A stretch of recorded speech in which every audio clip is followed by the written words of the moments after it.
बिस्मिल्लाहिर्रहमानिर्रहीम। अस्सलाम वालेकुम। My self Khizar Ahmed Usama MK preparation के प्लेटफॉर्म से वन पेपर की प्रिपरेशन के लिए लेक्चर सीरीज़ के एक नए लेक्चर के साथ आपके सामने हाजिर हैं। इससे पहले जैसा कि आप जानते हैं, हमने कंप्यूटर की हिस्ट्री, उसका इंट्रोडक्शन, उसके इनपुट आउटपुट डिवाइसेस, उसकी जनरेशंस, उसकी बनने के अमल के दौरान जो जो डिवाइसेस डेवलप हुई थी उनके बारे में, उसके बाद शॉर्ट कीज़ के बारे में डिटेल से लेक्चर्स देखे हैं जो कि MK प्रिपरेशन के यूट्यूब चैनल पर मौजूद है।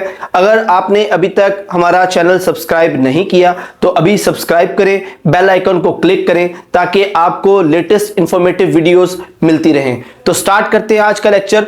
तो आज के इस लेक्चर के अंदर हम वो तमाम इंपॉर्टेंट टॉपिक्स को कवर करेंगे जिनसे रिलेटेड क्वेश्चन ना सिर्फ वन पेपर की प्रिपरेशन के हवाले से बल्कि जो दूसरे पेपर्स FPSC, PPSC या SPS के अंडर आते हैं उनके अंदर जो कंप्यूटर से रिलेटेड क्वेश्चन है वो सारे के सारे इस लेक्चर में कवर होंगे।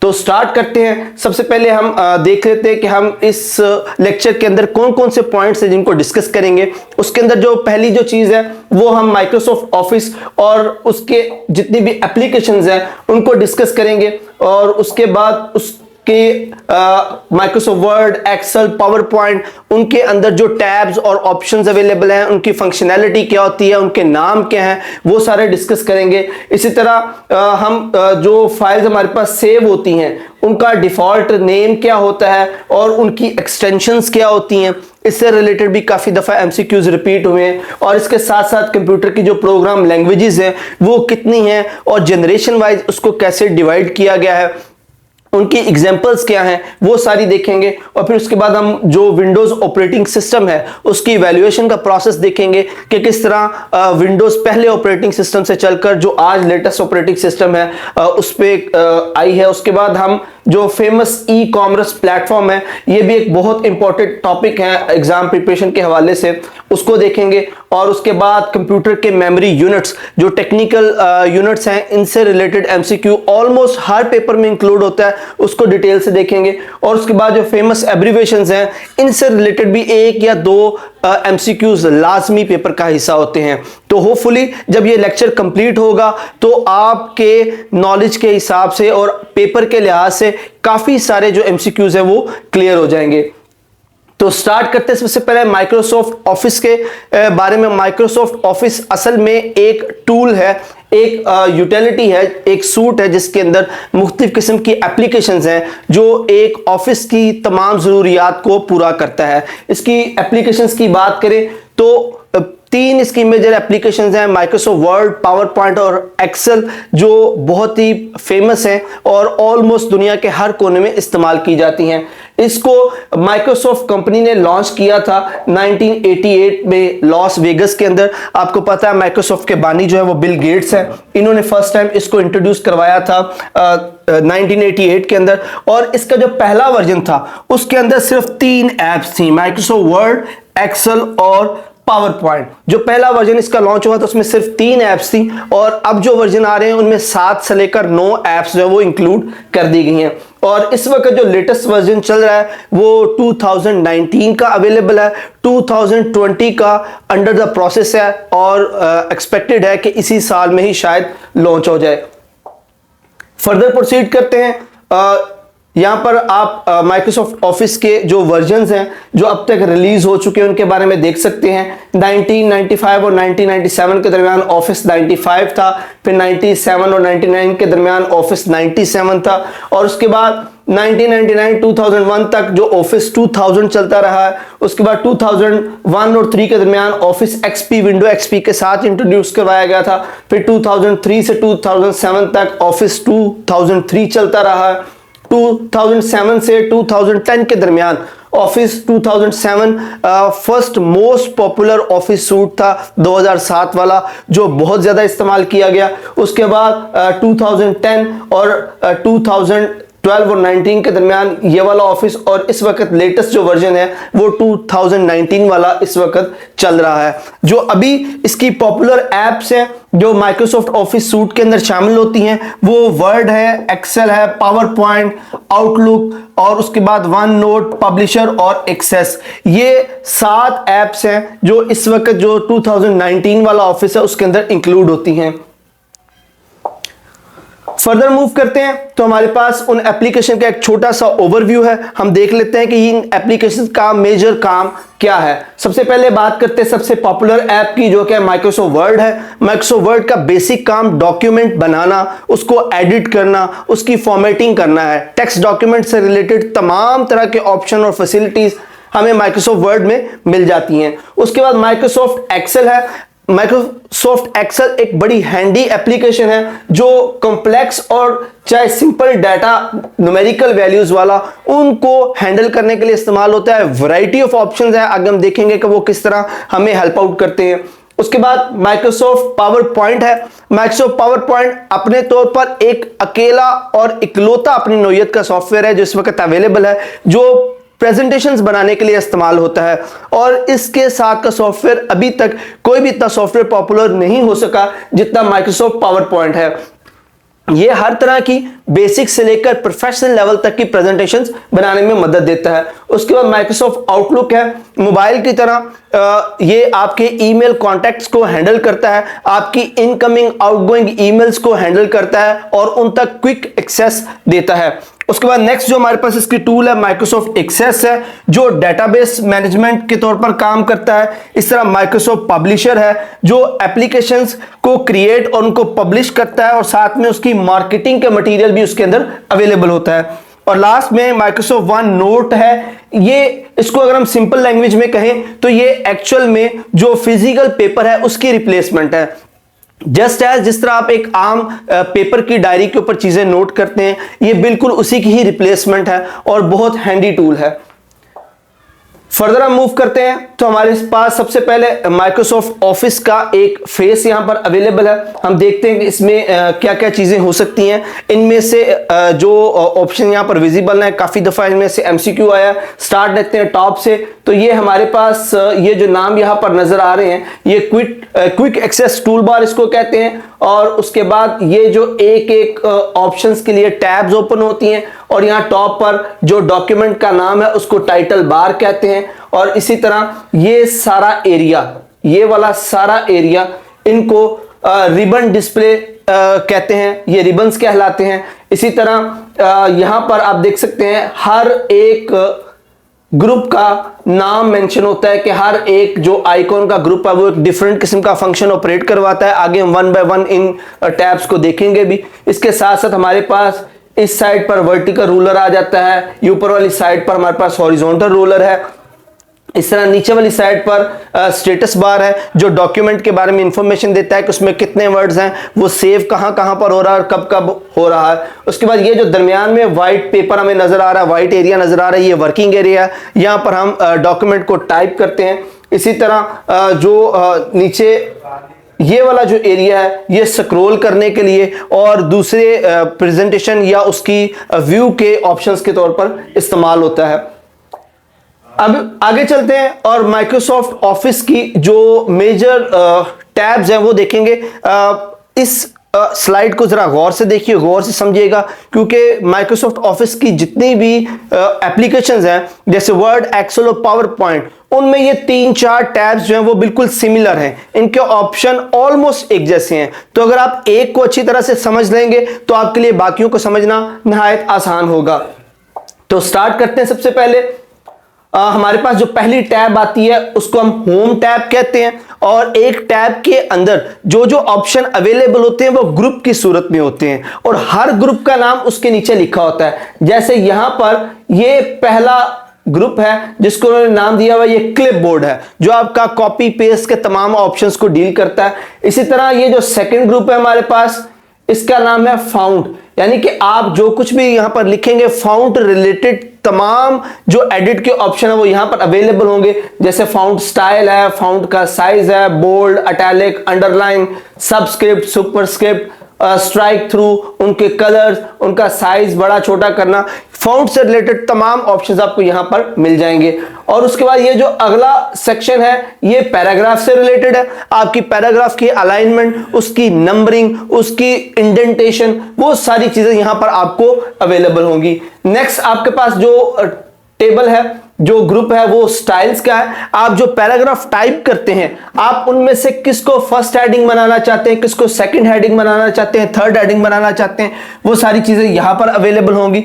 लास्ट में पूरे डॉक्यूमेंट की एडिटिंग के ऑप्शंस अवेलेबल हैं और उसके बाद एंड पर जो ये वाला सेक्शन है, यहां पर आपके एड ऑन्स होंगे, वो एक्स्ट्रा एप्स जो आप अपने डॉक्यूमेंट को बेहतर बनाने के लिए इस्तेमाल करते हैं, जैसे ग्रामरली है, एक्रोबेट रीडर है, एंड नोट है, वो सारी टैब्स आपके पास यहां विजिबल होंगी। ये पर्सन टू पर्सन वेरी करती हैं। जो चीजें आप अपने सिस्टम में डाउनलोड करके उनको इंस्टॉल करेंगे, वो चीजें यहां पर विजिबल होंगी।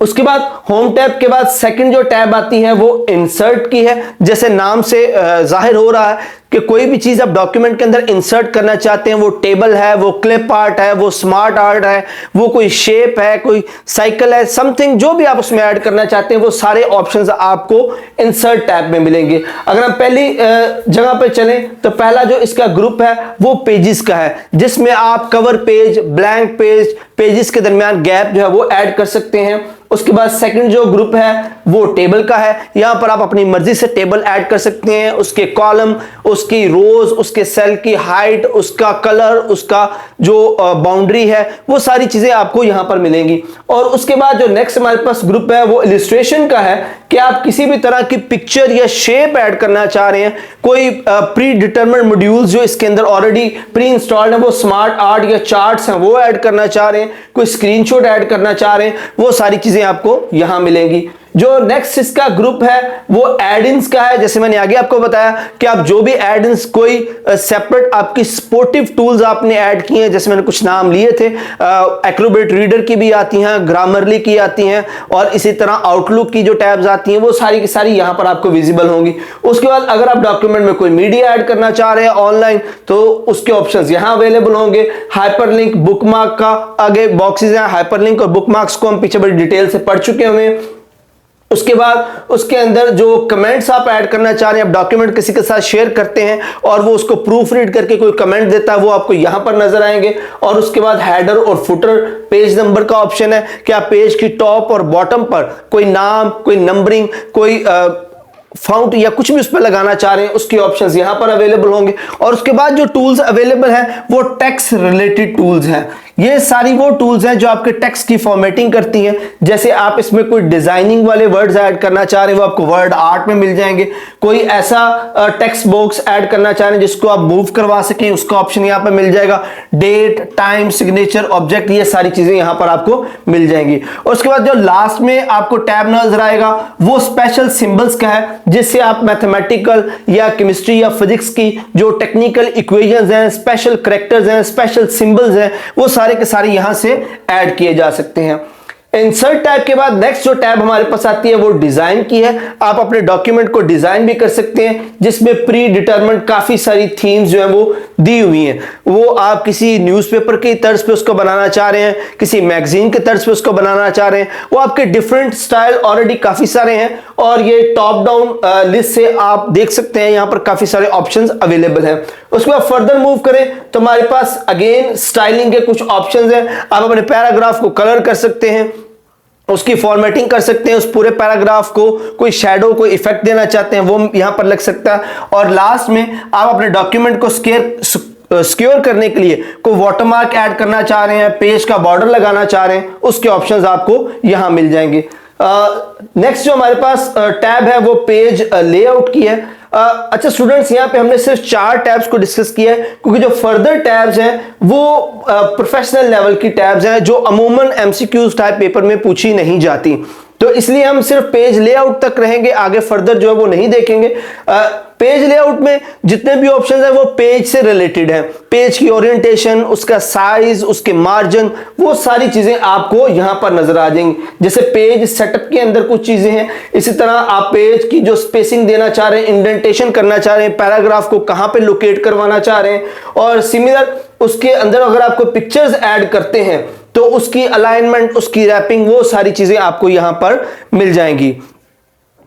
फर्दर हम मूव करते हैं, हमारे पास जो नेक्स्ट एप्लीकेशन है वो माइक्रोसॉफ्ट एक्सेल है। स्टूडेंट, जैसे मैंने आपको पहले बताया कि माइक्रोसॉफ्ट वर्ड और एक्सेल की जो बेसिक टैब्स हैं वो ऑलमोस्ट एक जैसी हैं। जैसे home tab, insert, page layout, ये वही टैब्स वैसी ही हैं जैसी माइक्रोसॉफ्ट वर्ड में पाई जाती हैं, बहुत सिमिलर है। तो अगर आप एक को अंडरस्टैंड कर लेंगे तो बाकियों को समझना आपके लिए मुश्किल नहीं होगा। अब हम देखते हैं कि एक्सेल में और वर्ड की फाइल में जो बेसिक डिफरेंसेस हैं, जो नई टर्मिनोलॉजीज हैं, उसको हम कैसे एड्रेस करते हैं। उसमें सबसे पहले तो आपको ये जो वर्किंग एरिया नजर आ रहा है, ये प्लेन वाइट होने की बजाय छोटे छोटे बॉक्सेस की सूरत में होगा। इस बॉक्स को हम सेल कहते हैं। और इसी तरह इस डायरेक्शन में जो ये बॉक्सेस बने इनको हम कॉलम्स कहते हैं, और इस डायरेक्शन में ये जो बॉक्सेस हैं इनको हम रोज कहते हैं। और यहां पर इनकी नंबरिंग ऊपर की गई हुई है। अल्फा न्यूमेरिकल जो इनके नेम मिक्स होते हैं। जैसे फॉर एग्जांपल अभी ये वाला सेल सिलेक्ट है, तो इसका जो एड्रेस है, इसका जो नाम है, वो आपको इस एड्रेस वाले ऑप्शन में नजर आएगा, जो दो हिस्सों पर मुश्तमिल होता है, एक अल्फाबेटिक और उसके साथ उसकी न्यूमेरिकल नंबर। फॉर एग्जांपल जैसे ये कॉलम है, ये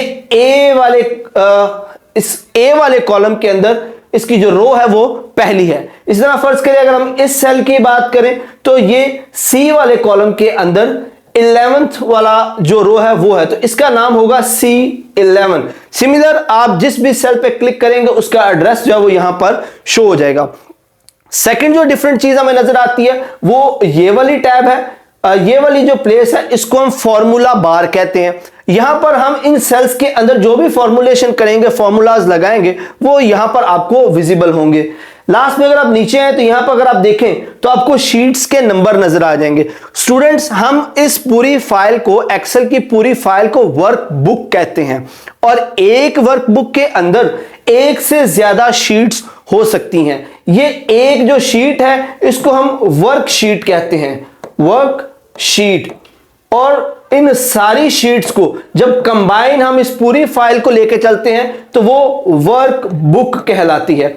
इसलिए जब हम एक्सेल की फाइल को सेव करते हैं तो बाय डिफॉल्ट सिस्टम उसे बुक का नाम देता है, बुक 1, बुक 2, बुक 3। इससे रिलेटेड भी एमसीक्यूज काफी दफा रिपीट हुआ है जो हम पास्ट पेपर्स के अंदर देखेंगे। तो ये बेसिक डिफरेंस था इसके आउटलुक में। उसके बाद फर्दर मूव करते हैं, इसकी वो टैब्स देखते हैं जो एक्सेल की अपने वर्ड से डिफरेंट हैं। उनमें जो सबसे पहले और सबसे इंपॉर्टेंट टैब यहां पर आती है वो फॉर्मूलाज की टैब है। ये सबसे इंपॉर्टेंट टैब है एक्सेल के अंदर। बाकी होम, इंसर्ट, पेज लेआउट, ये सारे के सारे ऑप्शंस वैसे ही हैं जैसे माइक्रोसॉफ्ट वर्ड में पाए गए हैं। अब यहां पर जो नई टैब हमें नजर आती है वो फॉर्मूला की टैब है। फॉर्मूला टैब के अंदर आपको तमाम प्री डिटरमिन फॉर्मूलाज अवेलेबल मिलेंगे। पुराने ऑफिस के अंदर जैसे 2000 या उससे पहले वाले जो वर्जन्स थे उनके अंदर इन फॉर्मूलाज को खुद से अलग से लिखना पड़ता था। जरूरत के मुताबिक उन फॉर्मूलाज को याद करना पड़ता था और फिर उनको प्लेस करना पड़ता था। लेकिन जो लेटेस्ट वर्जन है 2007 और उससे ऑनवर्ड वाले, उसमें काफी सारे फॉर्मूलाज जो हैं वो इसके अंदर ही दिए हुए हैं। जैसे ऑटो सम के हैं, रिसेंटली यूज फॉर्मूलाज हैं, फाइनेंशियल फॉर्मूलाज, लॉजिकल, टेक्स्ट, ये सारे फॉर्मूलाज ऑलरेडी काफी बड़ी तादाद में मौजूद हैं जो एक यूजर की ऑलमोस्ट तमाम जरूरियात को पूरा करते हैं। तो अब आपको वो लंबे लंबे और कॉम्प्लेक्स फॉर्मूलाज याद करने की जरूरत नहीं, आप सिंपल डाटा पुट करें और यहां से पहले से मौजूद फॉर्मूलाज को आप इजीली यूज कर सकते हैं। और इसी तरह बाकी आपके पास फर्दर जो है इन्हीं फार्मूला से रिलेटेड ऑप्शंस मौजूद हैं जो उन फार्मूलाज को एडिट भी कर देते हैं आपकी जरूरत के मुताबिक। आपने जिस तरह से उन सेल्स का डिजाइन किया हुआ है, जिस तरह से उस डाटा को डिजाइन किया हुआ, वो सारे ऑप्शंस यहां पर अवेलेबल होंगे। इसी तरह जो दूसरी नई चीज यहां पर है वो ये चार्ट्स का ऑप्शन है। ये चार्ट्स अवेलेबल होते हैं हमारे डाटा को डिफाइन करने के लिए पिक्टोरिकल वे में। आप जो भी डाटा यहां पे प्लेस करेंगे तो आपको अलग से चार्ट बनाने के लिए कोई वैल्यूज डिफाइन करने की जरूरत नहीं है, कोई उनका स्टाइल बनाने की जरूरत नहीं है। आप सिंपल एक क्लिक पर, यहां पर बहुत सारे पहले से डिजाइन मौजूद है, आप एक क्लिक करेंगे और वो डिजाइन आपके डाटा के मुताबिक विद इन सेकेंड उस चार्ट को आपके सामने प्रोड्यूस कर देगा। उसके बाद जो नेक्स्ट हमारे पास इसकी एक डिफरेंट टूल है जो वर्ड से डिफरेंट है, वो यहां पर लास्ट में आपको नजर आ रही होगी, डाटा की। आप जितना भी डाटा यहां पर लिखते हैं, क्योंकि माइक्रोसॉफ्ट एक्सेल माइक्रोसॉफ्ट वर्ड और पावर पॉइंट से इस तरह से अलग है कि एक्सेल तमाम न्यूमेरिकल डाटा को हैंडल करने के लिए एक्सपर्ट है। तो उस डाटा को आप यहां काफी तरीकों से जो है वो हैंडल कर सकते हैं। फॉर एग्जांपल यहां पर आप देखें सॉर्ट और फिल्टरिंग का ऑप्शन मौजूद है। आप डाटा को अपनी मर्जी के मुताबिक, अपनी जरूरत के मुताबिक सॉर्ट कर सकते हैं, फिल्टर कर सकते हैं, उनको अलग अलग तरीके से सेग्रीगेट कर सकते हैं। इसी तरह आप उनके अंदर डुप्लीकेशन, उनके अंदर कोई डाटा मर्ज हो रहा है, कोई डाटा डबल आ गया है, या कोई डाटा के अंदर कोई डिस्टिंक्ट इस तरह की वेरिएशंस आ रही है जो आप नहीं चाहते, आप उसको यहां सर निकाल सकते हैं। उनके ग्रुप्स बना सकते हैं, उनको अनग्रुप भी कर सकते हैं। तो स्टूडेंट्स ये थी वो बेसिक डिफरेंसेस जो वर्ड और एक्सेल के दरमियान थी। फर्दर हम मूव करते हैं तो हमारे पास जो नेक्स्ट इसकी मोस्ट फेमस एप्लीकेशन है माइक्रोसॉफ्ट पावर पॉइंट, वो आ जाती है। स्टूडेंट इसके अंदर भी जो बेसिक टैब्स हैं वो ऑलमोस्ट सेम है, जैसे home, insert, design, insert home की ये जो वैल्यूज या इसके सारे ऑप्शंस जो हैं वो ऑलमोस्ट वही हैं जो आप वर्ड और एक्सेल में देखते हैं। यहां पर चंद एक चीजें डिफरेंट है जो हम देखेंगे। यहां पर हम जो स्लाइड्स बनाते हैं, यहां पर इस एरिया के अंदर आपकी तमाम स्लाइड्स जो हैं वो विजिबल होंगी। नंबर ऑफ स्लाइड्स जो भी होंगी वो यहां पर आपको नजर आएंगी, और यहां पर वो पूरी स्लाइड एक बड़ी ओपन होगी जहां पर आप उसको क्लिक करके एडिट कर सकते हैं, और बिल्कुल सारे का सारा वही डाटा आप इसमें ऐड कर सकते हैं जैसे आप माइक्रोसॉफ्ट वर्ड में करते हैं। आप कोई चार्ट ऐड करना चाह रहे हैं, कोई ग्राफ ऐड करना चाह रहे हैं, कोई टेबल ऐड करना चाह रहे हैं, कोई क्लिप आर्ट, स्मार्ट आर्ट, कोई टेबल, कोई इमेज, कोई भी चीज अगर आप ऐड या ड्रॉ करना चाह रहे हैं, बिल्कुल माइक्रोसॉफ्ट वर्ड की तरह आप सारे का सारा डाटा यहां पर पेस्ट कर सकते हैं। यहां पर थोड़ा सा और डिफरेंट ऑप्शंस अवेलेबल है। यहां नीचे बॉटम में यहां पर कुछ ऑप्शन है प्रेजेंटेशन के हवाले से, कि आपने जो पीपीटीज बनाई हैं, जो स्लाइड्स बनाई हैं, आप उनको यहां पर सिंगल क्लिक से चला सकते हैं। वैसे इसको प्रेजेंट करने की शॉर्ट की हम पीछे पढ़ चुके हैं, F5 होती है। F5 क्लिक करके आप उसकी प्रेजेंटेशन को रन भी कर सकते हैं, और मैन्युअली यहां से क्लिक करके भी आप उस प्रेजेंटेशन को रन कर सकते हैं। स्टूडेंट्स आगे चलते हैं और देख रहे हैं पावर पॉइंट्स की कुछ टैब्स को, कुछ इंपॉर्टेंट टैब्स को जो काफी हैंडी होगी आपको समझने के लिए। उसमें जो सबसे पहला जो हमारे पास टैब आती है वो स्लाइड से रिलेटेड है। अगर आप स्लाइड पर राइट क्लिक करते हैं तो हमारे पास उस टैब से रिलेटेड जो विंडो है वो ओपन हो जाती है। इसके अंदर कट, कॉपी, पेस्ट की ऑप्शंस मौजूद हैं, नई डुप्लीकेट स्लाइड या स्लाइड डिलीट करने के ऑप्शन मौजूद हैं, और ये स्लाइड लेआउट के साथ एक नई विंडो पॉपअप होती है जिसमें आपके पास स्लाइड के लेआउट के डिफरेंट ऑप्शंस मौजूद हैं। आप 2 पिक्चर्स वाली स्लाइड लेना चाह रहे हैं, आप 1 पिक्चर वाली स्लाइड लेना चाह रहे हैं, आप मल्टीपल डाटा वाली स्लाइड लेना चाह रहे हैं, आप ब्लैंक स्लाइड लेना चाह रहे हैं, वो सारे के सारे प्री डिटरमिन्ड लेआउट्स यहां पर मौजूद हैं। उसके बाद फर्दर चलते हैं और इसकी जो डिजाइन और ट्रांजिशन वाली जो टैब्स हैं उनको देखते हैं। यहां पर हमारे पास जो सबसे पहली डिफरेंट टैब आती है वो डिजाइन की है, जिससे आप अपने पूरे पावर पॉइंट प्रेजेंटेशन को, पूरी प्रेजेंटेशन को डिफरेंट पहले से बने हुए जो खूबसूरत किस्म के टेम्पलेट्स हैं वो अप्लाई कर सकते हैं, जो डिफरेंट कलर में अवेलेबल है, डिफरेंट स्टाइल्स के साथ अवेलेबल है। विद अ सिंगल क्लिक आप ये सारी की सारी जो डिजाइनिंग है वो अपनी पूरी फाइल पर, पूरी प्रेजेंटेशन पर अप्लाई कर सकते हैं। उसके बाद हमारे पास दूसरी जो टैब इसमें आती है वो ट्रांजिशन की है, जिससे आप अपनी स्लाइड का जो मटेरियल है उसको ट्रांजिट कर सकते हैं। आपने देखा होगा कोई ऑब्जेक्ट है या कोई वर्ड ऐसे पीछे से प्रेजेंट होते हैं, कोई इस तरह साइड से घूमते हुए आ रहे हैं, कोई नीचे से पॉप अप होते हैं, तो वो सारी की सारी ट्रांजिशन जो है वो आप यहां से उसको बना सकते हैं। इसी तरह एनिमेशन के अंदर भी कुछ इसी तरह के जो ऑप्शंस अवेलेबल होते हैं। जब आप उस सिलेक्ट करते हैं टेक्स्ट को तो ये आपके पास काफी सारे वैरायटी ऑफ ऑप्शंस अवेलेबल हैं, जिससे आप उनको एनिमेट करवा सकते हैं, इमेजेस को, टेक्स्ट को, शेप्स को, सारी चीजों को। उसके बाद लास्ट में हमारे पास स्लाइड शो का एक ऑप्शन अवेलेबल है, जिसमें काफी सारी चीजें हैं। जिस तरह आप उसकी जो प्रेजेंटेशन है वो फर्स्ट स्लाइड से स्टार्ट कर सकते हैं, इन बिटवीन कहीं से करना चाह रहे हैं, या ऑटो प्रेजेंटेशन भी लगाना चाह रहे हैं, या उसको क्लिक से आगे लेके जाना चाह रहे हैं, वो सारे ऑप्शंस यहां पर अवेलेबल हैं।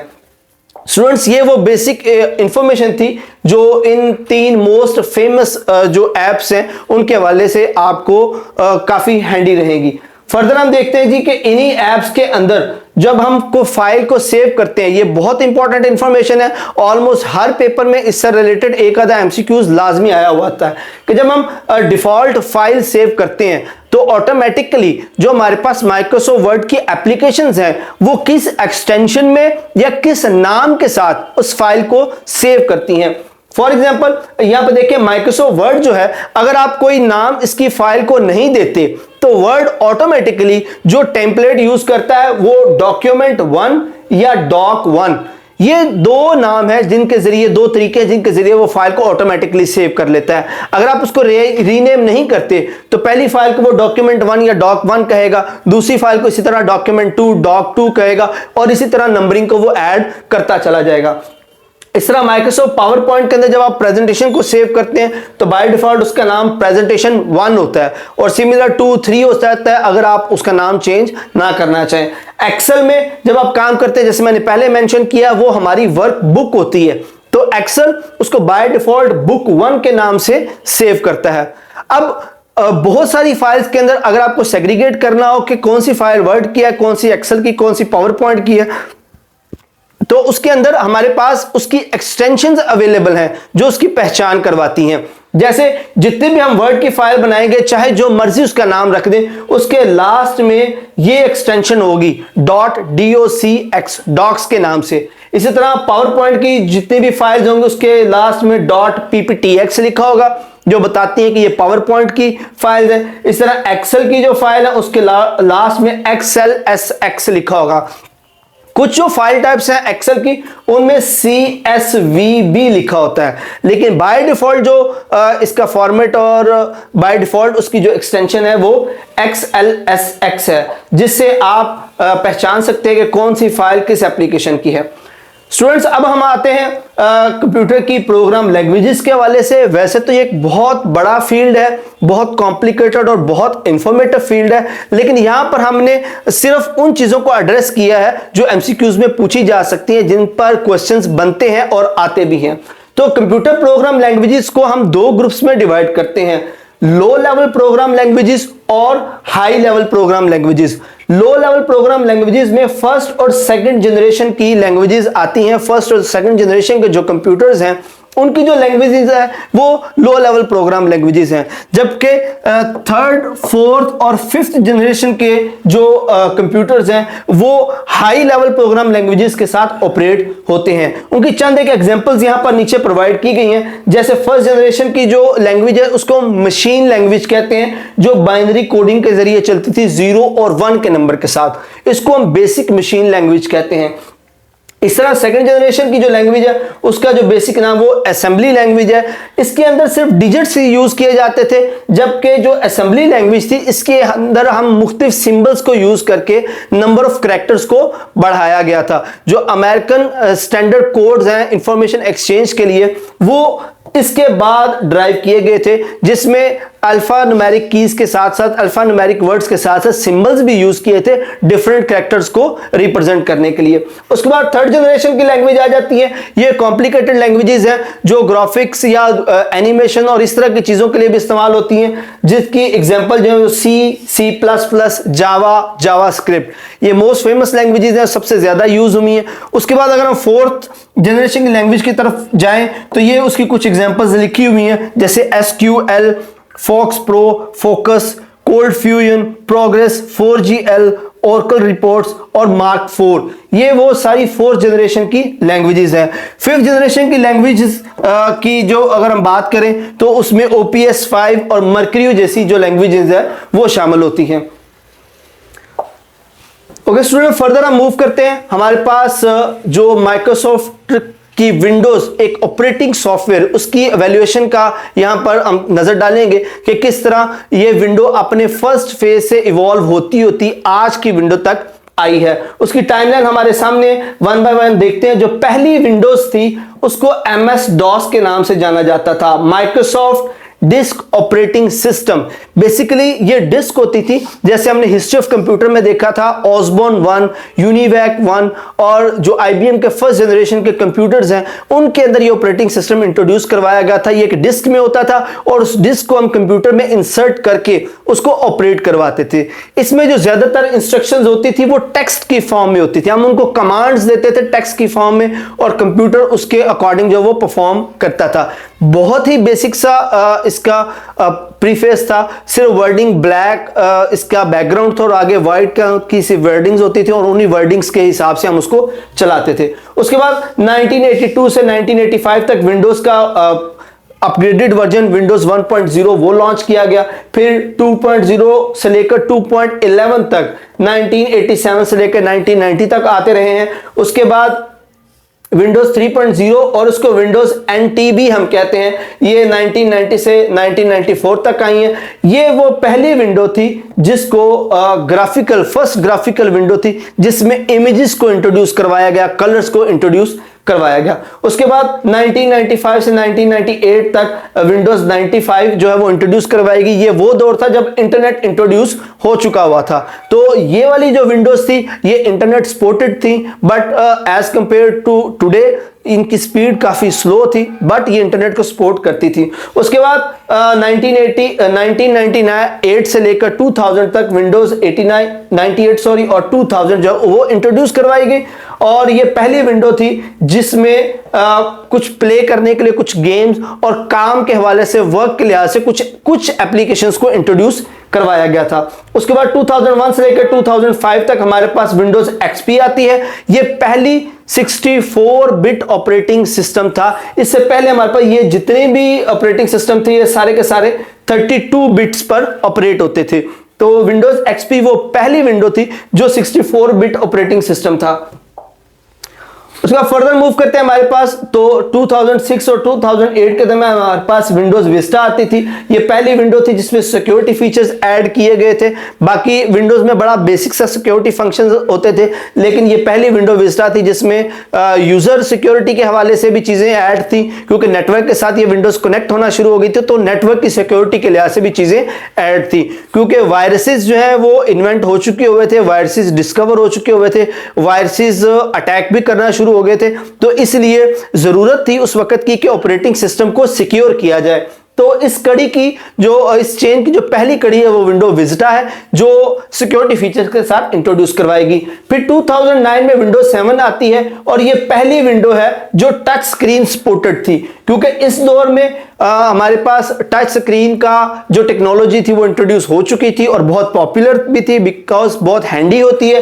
तो विंडोज 7 वो पहली विंडो थी जो टच डिवाइसेस को भी सपोर्ट करती थी। उसके बाद 2012 से 13 के दरमियान हमारे पास विंडो 8 और 8.1 आती है। ये पहली विंडो थी जिसके ग्राफिक्स बहुत ज्यादा इंप्रूव हुए थे और इसके अंदर जो एप्लीकेशन और सॉफ्टवेयर थे वो in the form of tiles, अगर आपने इसको यूज किया हो तो इसका पहला जो फेज आता है उसमें सारी इसकी एप्लीकेशन और इसके जो सॉफ्टवेयर हैं वो आपको टाइल्स की सूरत में बड़े खूबसूरत तरीके से अरेंज नजर आते हैं। उसके बाद 2015 में विंडोज 10 लॉन्च होती है और उसी का अपग्रेडेड वर्जन 2021 में विंडोज 11 है जो इस वक्त लेटेस्ट विंडो है, इस वक्त चल रही है। फर्दर हम स्टूडेंट्स मूव करते हैं तो हमारे पास कुछ फेमस ई कॉमर्स प्लेटफॉर्म आते हैं। आज के दौर में इस सेंचुरी की सबसे बड़ी जो मार्केट प्लेस है वो ई कॉमर्स है। बड़ी बड़ी कंपनीज जो है वो अपने आप को ऑनलाइन शिफ्ट कर चुकी हुई हैं और इसलिए आज की सेंचुरी के अंदर, आज के दौर के अंदर सबसे पॉपुलर मेथड जो है वो कॉमर्स का वो ई कॉमर्स है। इलेक्ट्रॉनिकली जो कॉमर्स प्लेटफॉर्म है अपने जो एम्प्लॉयज हैं उनको भी डील करते हैं, अपने कस्टमर्स तक पहुंचते हैं और जो उनके ऑर्डर्स हैं वो उन तक ई कॉमर्सली ही पहुंचाते हैं, जिसमें मैन पावर भी कम हुई है और काफी सारी चीजें जो वो इंप्रूव हुई हैं। उनमें से चंद एक बड़े नाम जो जरूर कभी ना कभी आपकी नजरों से गुजरे होंगे, जैसे Amazon है, eBay, AliExpress, Walmart, Flipkart, Shopify, दराज.pk, OLX, टेलीमार्ट, प्राइसवे। वैसे तो बहुत सारे thousands of e commerce platform है, लेकिन यहां पर हम वो चंद एक सिलेक्ट कर रहे हैं जो सबसे ज्यादा पॉपुलर हैं। अब फर्दर हम इनको वन बाय वन देखते हैं। कि इनके सीईओ कौन है, इनको किसने इन्वेंट किया, कब फाउंड किया था, कहां इनका हेडक्वार्टर था। तो सबसे पहले अमेज़न जो सबसे बड़ा हमारा ई कॉमर्स का प्लेटफॉर्म है, ये 1994 के अंदर इनको जेफ बेजोस इन्होंने इंट्रोड्यूस करवाया था और इस वक्त दुनिया का सबसे बड़ा जो ई कॉमर्स का प्लेटफॉर्म है वो अमेज़न ही है। इनका जो हेड ऑफिस है वो वॉशिंगटन यूएसए में है और इस वक्त जो इनके सीईओ हैं वो एंडी जेसी हैं। उसके बाद हमारे पास सेकंड जो प्लेटफॉर्म है वो शॉपिफाई है। शॉपिफाई 2004 में ये 3 इसके फाउंडर्स थे जिन्होंने मिलकर इसको इंट्रोड्यूस करवाया था और इनका जो हेड ऑफिस है वो इस वक्त ओटावा कनाडा में है और इस वक्त जो इनके सीईओ हैं वो इनके फाउंडर ही इनके सीईओ हैं, टोबियस लुटेक। फर्दर मूव हम करते हैं और आगे देखते हैं। तो हमारे पास नेक्स्ट हमारे पास जो फेमस ई कॉमर्स प्लेटफॉर्म है वो ईबे है। ईबे 1995 में एज ऑक्शन वेब के नाम से इंट्रोड्यूस करवाया गया था और इसमें जो पहली प्रोडक्ट सेल हुई थी वो एक ब्रोकन लेजर पॉइंटर था जो ऑलमोस्ट $16 या $17 में सेल हुआ था। उसके बाद इसका नाम चेंज करके ईबे कर दिया गया और इसके जो फाउंडर है वो पैरी उमेदियार हैं जो एक ईरानियन कैनेडियन है और उसके बाद इनका जो हेड ऑफिस है वो कैलिफोर्निया में है और इनके जो इस वक्त सीईओ हैं वो जेमी लिनॉन है। और उसके बाद दराज.pk पाकिस्तान का सबसे मशहूर ई कॉमर्स प्लेटफॉर्म जो 2012 में फैरिज शाह और मुनीब मयार ने इसको इंट्रोड्यूस करवाया था दुनिया के अंदर। इस वक्त इनका हेड ऑफिस सिंगापुर में है और इनके जो करंट सीईओ हैं वो जेम्स डोंग है।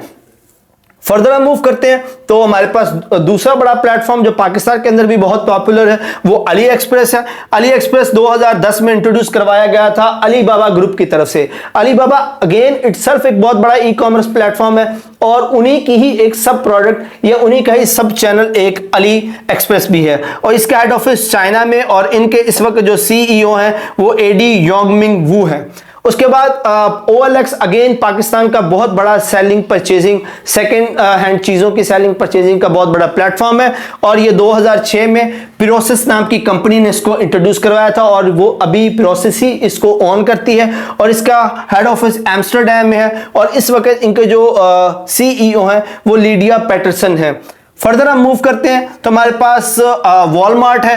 वॉलमार्ट एक बहुत बड़ा ब्रांड है जो ऑलमोस्ट हर तरह की चीज़ों को ऑनलाइन प्रोवाइड करवाता है। ये बहुत पुराना ब्रांड भी है। 1962 में सैम वॉल्टन ने इनको बनाया था। यूएसए बेस्ड कंपनी है और इस वक्त जो इनके सीईओ हैं वो डो मैकमिलन है। उसके बाद टेलीमार्ट अगेन एक बहुत बड़ा ब्रांड है, पाकिस्तान बेस्ड कंपनी है। पाकिस्तान में ही इसको इंट्रोड्यूस करवाया गया था 2014 में। अहमद रऊफ ईसा एक 24 साल के नौजवान थे जिन्होंने इसको बनाया था और कराची के अंदर और इनका हेड ऑफिस भी अभी कराची में है और अहमद रऊफ ईसा ही इनके सीईओ हैं। उसके बाद हमारे पास फ्लिपकार्ट है, एक बहुत बड़ा ब्रांड है इंडिया का, हमारे हमसाया मुल्क का। 2007 में इनको सचिन और बेनी बेंसल ये दो स्टूडेंट्स थे जो 2005 में मिले थे अपनी यूनिवर्सिटी के अंदर। उन्होंने 2007 में मिलकर इस फ्लिपकार्ट प्लेटफॉर्म को बनाया था और इनका जो हेड ऑफिस वो बेंगलोर इंडिया में है और इस वक्त जो इनके सीईओ हैं वो कल्याण कृष्णमूर्ति हैं। उसके बाद पाकिस्तान का अगेन एक बहुत बड़ा ब्रांड प्राइस ओए जो अपनी इलेक्ट्रॉनिक्स की प्राइसेस के लिए पाकिस्तान के अंदर फेमस है। इलेक्ट्रॉनिक्स की जो डिवाइसेस हैं वो मोबाइल हो या हाउस होल्ड इलेक्ट्रॉनिक आइटम्स हो उनको सेल करने में इनका बहुत बड़ा नाम है। ये 2015 में अदनान एंड अदील शफी नाम के दो एंटरप्रेन्योर्स उन्होंने इसको इंट्रोड्यूस करवाया था और इनका हेड ऑफिस इस्लामाबाद में है और इनके सीईओ इस वक्त अदनान शफी हैं। आगे फर्दर मूव करते हैं तो हमारे पास कंप्यूटर की जो मेमोरी के कुछ यूनिट्स हैं बहुत इंपॉर्टेंट है। इनमें से भी एक या दो क्वेश्चंस ऑलमोस्ट हर पेपर का हिस्सा होते हैं और बड़े आसान और सिंपल सी चीजें हैं। नाम है कुछ जिनको आप अगर याद रखेंगे तो आपके लिए ये क्वेश्चन जो है इनको अटेम्प्ट करना बहुत ही आसान होगा। उनमें सबसे पहला जो छोटा यूनिट है बेसिक मेमोरी यूनिट है कंप्यूटर का, वो बिट होता है 1 बिट। ये एक सबसे छोटा जो यूनिट है मेमोरी का 1 बिट होता है और 1 बिट एक्चुअली जो हमने पहले पढ़ा है बाइनरी कोडिंग सिस्टम जो मशीन लैंग्वेज है कंप्यूटर की 1 और 0, 0 और 1, ये 1 बिट कहलाता है। और अगर 8 बिट्स मिले तो हमारे पास उससे बड़ा यूनिट 1 बाइट बनता है। इस तरह 1024 ये टेक्निकली एग्जैक्ट एक्यूरेट अमाउंट है, लेकिन अगर आपको ऑप्शन में 1000 भी लिखा नजर आए 1024 के बजाय 1000 लिखा है तो 1000 भी इसको हम सही मानते हैं, तब अगर ऑप्शंस के अंदर 1024 अवेलेबल ना हो। तो 1024 अगर बाइट हमारे पास हो तो हमारे पास 1 किलो बाइट जिसको हम केबी कहते हैं। इसी तरह 1024 किलो बाइट्स हो तो 1 मेगाबाइट जिसको हम एमबी कहते हैं। 1024 मेगाबाइट्स मिलकर 1 गीगाबाइट जिसको हम जीबी कहते हैं। इस तरह 1024 गीगाबाइट्स मिलकर 1 टेराबाइट टीबी बनाते हैं। इस तरह 1024 टेराबाइट्स मिलकर हमारे पास 1 पीटाबाइट 1 पीबी बनाते हैं। और इस तरह 1024 पीटाबाइट्स मिलकर 1 एक्साबाइट या ईबी बनाते हैं। आपको डिफरेंट रिसोर्सेज पर इससे भी आगे की कुछ टर्मिनोलॉजीज मिलेंगी, लेकिन यहां तक ये वो यूनिट्स हैं जो ऑल ओवर द वर्ल्ड, पूरी दुनिया के अंदर एक्सेप्टेबल हैं। फर्दर हम मूव करते हैं, कुछ एब्रीवेशंस हैं कंप्यूटर से रिलेटेड। इनसे भी मुतल्लिका क्वेश्चन कई बार रिपीट हुए हैं कंप्यूटर के अंदर, पेपर के अंदर, वो चाहे वन पेपर एग्जामिनेशन हो या सब्जेक्ट ओरिएंटेड एग्जामिनेशन हो। इन एब्रीवेशंस के रिलेटेड 1 या 2 क्वेश्चन लाजमी आते हैं। तो बड़ी आसान सी हैं, कुछ बेसिक चीजें, वैसे तो बहुत सारी हैं, कॉम्प्लिकेटेड लेंथी एब्रीवेशंस भी हैं, लेकिन ये चंद एक वो यहां पर मेंशन की गई हैं जो मोस्टली रिपीट होती हैं। सबसे पहले हम सबसे अहम और सबसे पॉपुलर एआई जो आर्टिफिशियल इंटेलिजेंस बनता है, उसके बाद ASCII American standards code for information exchange, ये वो कोड्स की लिस्ट है जो मशीन लैंग्वेज और उसके बाद जो सिंबॉलिक लैंग्वेज है उनको ऑपरेट करवाने के लिए एक चार्ट बनाया गया। इसके बाद BINAC, इसको बाइनरी ऑटोमेटिक कंप्यूटर कहते हैं। बायोस ये कंप्यूटर के मदरबोर्ड का एक पार्ट है, इसका मतलब बेसिक इनपुट आउटपुट सिस्टम है। CD जो डिस्क हम इस्तेमाल करते हैं, कॉम्पैक्ट डिस्क की एब्रीवेशन है। DVD डिजिटल वर्सटाइल डिस्क है। इसी तरह ई-कॉमर्स और वो इलेक्ट्रॉनिक कॉमर्स की ही एब्रीवेशन है। उसके बाद एक फाइल टाइप है एक्सटेंशन E.XE। जितने भी सॉफ्टवेयर और एप्लीकेशन जो हम कंप्यूटर में इंस्टॉल करते हैं उनकी फाइल के साथ ये एक्सटेंशन होती है .exe। ये एग्जीक्यूटेबल यानी कि ऐसे सॉफ्टवेयर या एप्लीकेशंस होते हैं जिनसे हम कोई सॉफ्टवेयर इंस्टॉल कर सकते हैं। ऐसी फाइल्स हैं जो किसी सॉफ्टवेयर को इंस्टॉल करती हैं। उसके बाद फैक्स है, ये एक लैटिन वर्ड का शॉर्ट फॉर्म है फैसिसिमाइल, जिसका मतलब होता है सिमिलर। फैक्स का मतलब ये है कि हम यहां से कोई डॉक्यूमेंट भेजते हैं और सिमिलर डॉक्यूमेंट की दूसरी फैक्स मशीन में जनरेट होता है, तो असल में लैटिन वर्ड से ये एब्रीवेटिव है। उसके बाद गिफ एक छोटी वीडियो जिसको हम कहते हैं उसकी एब्रीवेशन है जो कि ग्राफिक इंटरचेंज फॉर्मेट कहलाती है। उसके बाद GSM global system for mobile communication, GSM technology जिसको हम कहते हैं GSM कंपनीज, तो ये बनता है global system for mobile communication. उसके बाद इंटरनेट से रिलेटेड टर्म है HTTP, ये हाइपरटेक्स्ट ट्रांसफर प्रोटोकॉल है। हाइपरटेक्स्ट और हाइपरमीडिया के बारे में हम इंट्रोडक्शन ऑफ कंप्यूटर के लेक्चर में पढ़ चुके हुए हैं। उसके बाद HTML हाइपरटेक्स्ट मार्कअप लैंग्वेज है। JPEG ये तस्वीर जो हम सेव करते हैं, जो एक पिक्चर सेव करते हैं कंप्यूटर के अंदर, ये उसकी एक फॉर्मेट है और इसका मतलब होता है joint photographic experts group. Further move करते हैं, कुछ और एब्रीवेशंस भी हैं, उनको देख लेते हैं। उनमें सबसे पहले हमारे पास आता है LED।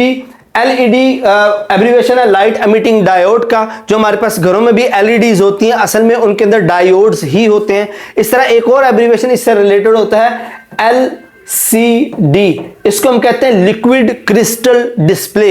ये भी LCD एक डिस्प्ले की टाइप है। उसके बाद MMS है multimedia messages service. MPEG moving picture expert group, MPEG किसी वीडियो फॉर्मेट का नाम है। उस तरह PC हमारा पर्सनल कंप्यूटर है। PDF जो डॉक्यूमेंट की रीड करने की टाइप है, वो पोर्टेबल डॉक्यूमेंट फॉर्मेट है।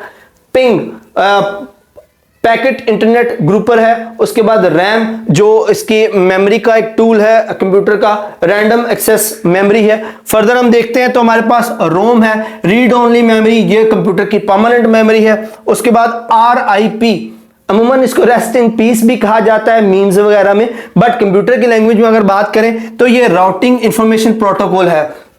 इंटरनेट पर जो भी इंफॉर्मेशन राउट की जाती है ये उसके रिलेटेड टर्मिनोलॉजी है।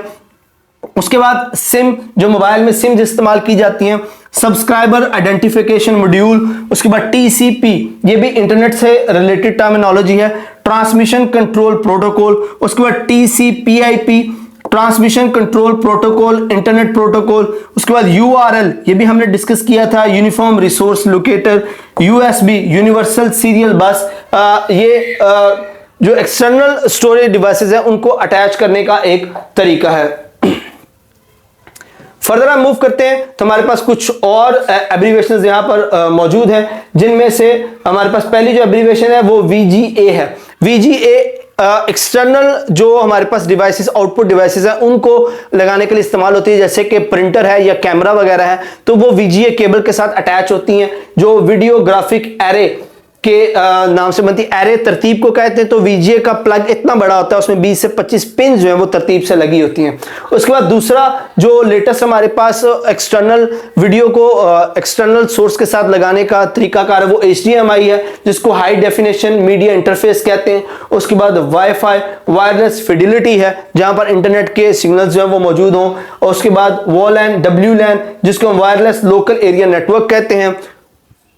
इस तरह AVI फाइल फॉर्मेट जो ऑडियो वीडियो इंटरलीव है। उसके बाद ALU CPU का एक पार्ट है जो अरिथमेटिक लॉजिक यूनिट कहलाता है।